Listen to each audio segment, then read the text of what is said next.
Welcome to the first video lesson for Unit 2, Foundations of Historical Globalization. In this video, you will explore what are considered to be the key historical events and time periods, as well as the legacies of those events and time periods that have led to a globalized world. The video questions for understanding for this video are: Number 1, what does the Unit 2 key question mean? Number 2, what was the Silk Road? Number 3, what was the Grand Exchange? Number 4, what were the legacies of imperialism? Number 5, what was the African slave trade? And number 6, what were the legacies of the Industrial Revolution? First, let's examine the Unit 2 key question. To what extent should contemporary society respond to the legacies of historical globalization? In Unit 2, you will examine historical events and time periods that have led to our modern globalized world, but more than that, you will also understand that historical events have left legacies that a contemporary society lives with today. Events that happened in the past often affect people's lives today. In some ways, it's as if the past were still happening today. Past events can often affect the choices you make. However, some choices are not yours to make. For example, your birth was not your choice. You were born in a specific country, in a specific community, to a specific family, and you had no choice in any of this. But you do have a choice in how you respond to these factors.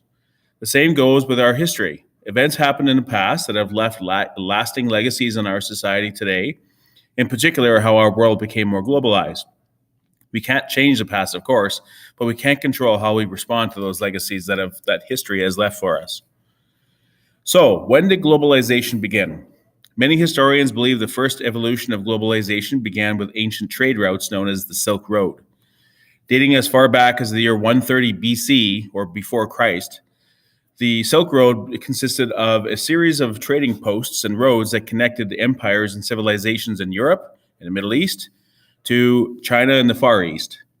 For thousands of years, people in the Roman and Greek empires in Europe traded with people in the Persian empires in the Middle East. Those trade routes were extended further east to China and stretched thousands of miles over mountains and deserts. Valuable items like silk, porcelain, gems, paper, and spices were bought and sold by traders on foot or on horse or camel. As well, ideas in mathematics, science, and religion were also spread between Europe and the Far East on the Silk Road. The Silk Road lasted until 1453 AD, when Rome fell to the Ottoman Empire, but the Ottomans banned trade with China. These ancient trade routes may not be used anymore, but they did lay the groundwork for international trade as we know it today. The fall of Rome led to a significant time period to historical globalization known as the Age of Exploration. By the 1400s, Europeans had built ships well enough to navigate far distances across oceans, and since the Ottoman Empire cut off trade to the east, Europeans took to the sea to explore new worlds and resources. In 1492, Italian explorer Christopher Columbus landed in the Caribbean island of Hispaniola, today known as the Dominican Republic and Haiti. Columbus's discovery of North America paved the way for many more European explorers to travel North and South America, and the Age of Exploration began. A result of the Age of Exploration was the Grand Exchange. European explorers like Columbus, Magellan, Pizarro, and many others brought with them food, animals, diseases, and other items from Europe, which were then distributed throughout North and South America. Bananas, cows, coffee, pigs, and wheat are just a handful of things that we have in North America that were not originally native here, but were brought with the explorers. Going the other direction, food and items native in North America, such as beans, corn, turkey, peanuts, and potatoes, were transported to Europe by explorers, which Europeans were willing to pay top dollar for them. You could say that the Silk Road was globalization for version 1.0, and the Grand Exchange would be globalization 2.0. The next century after that would see a new era emerge, the Age of Imperialism. Imperialism involves the domination of one country over another for political, cultural, and economic reasons. Early or old imperialism during the 16th to the 18th centuries was focused on empire building, when European empires were motivated by gold, glory, and God. The great European empires like Britain, France, Spain, Portugal, and others created colonies all around the world that they could dominate and extract resources from those colonies. The largest of all the European empires was the British Empire. Britain had established colonies on every continent, and millions of people around the world were colonized by the British. Canada, United States, Australia, India, South Africa, Antarctica, and many other countries today are former British colonies and now make up the British Commonwealth. The sun never sets on the British Empire was the famous line used to describe the enormity and vastness of British imperialism. So, what are the legacies of imperialism? Colonization of much of the world by European countries left deep and lasting effects on people that we are still dealing with today. One legacy of imperialism is the effect of colonization in countries that were former colonies.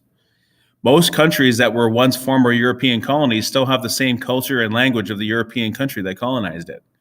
For example, Canada was a former British and French colony, and due to the effects of colonization, most Canadians are of European ancestry and speak either English or French. And our government is modeled after the British parliamentary system. Heck, even the Queen of England's face is on our money. If you examine any country that was once colonized by a European empire, you will find evidence of European culture, language, and customs still existing in that country. Another legacy of imperialism was the African slave trade.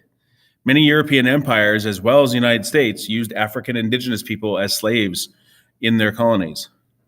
Portugal was the first to use African slaves in their colonies in West Africa and later in Brazil. And by the 16th century, Spain, Holland, France, and Britain were all also using African slaves in their colonies in the Caribbean and South America.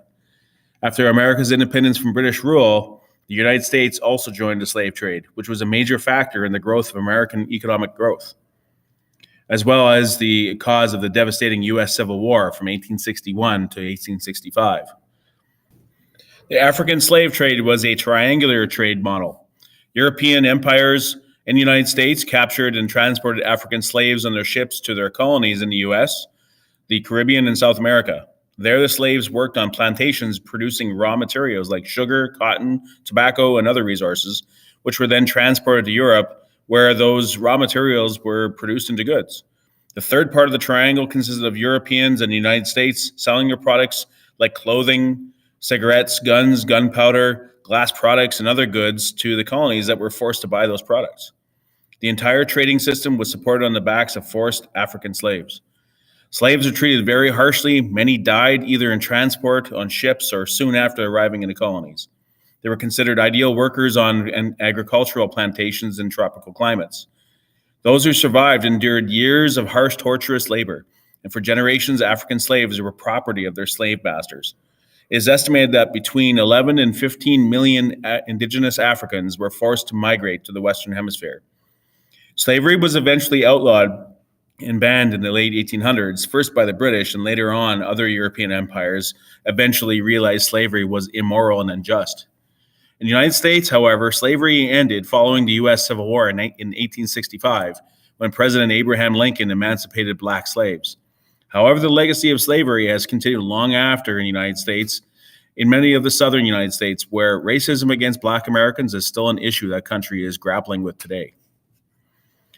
A third legacy of imperialism is industrialization and the Industrial Revolution. What was the Industrial Revolution? We call it a revolution because it entirely changed the way people lived, both positively due to access to manufactured goods and negatively due to the exploitation of workers and the environment. The Industrial Revolution was also the result of a shift from the economy being controlled by European empires and the elite to regular people having a chance to participate and get rich. Prior to the Industrial Revolution, European empires controlled the economy through a system that was known as mercantilism. The king of a European empire would allow companies like the Hudson's Bay Company or the East India Company to have a monopoly to do business in a region, with the agreement that part of that focus of that business would also to make sure that the monarchy was very wealthy, especially in gold and silver to keep them powerful. This also meant that these companies became the colonial governments in the region. Mercantilism allowed European empires like the British Empire to create vast wealth and power. As these ideas spread, businesses need to find more resources to make their products and more people to buy their products. The Industrial Revolution really started with the textile industries in Britain. The demand for English cloth was high, due in part to the colonies Britain was controlling. Now, what had been traditionally made in homes and small-scale enterprises was being done in factories through new inventions like the spinning jenny. To get more resources in new markets meant using new technology like the steam engine to move goods and people. Eventually, by the 1800s and 1900s, the Industrial Revolution transformed society. A new economic idea called capitalism, in which the people were allowed to own factories and produce products for their own personal wealth, shifted power from the European empires to individuals.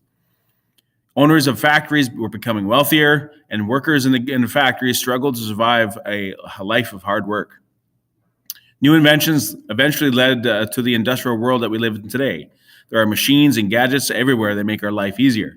Cars, TVs, medicine, a world of technology, and even our education system we have today are examples of the legacies of the Industrial Revolution.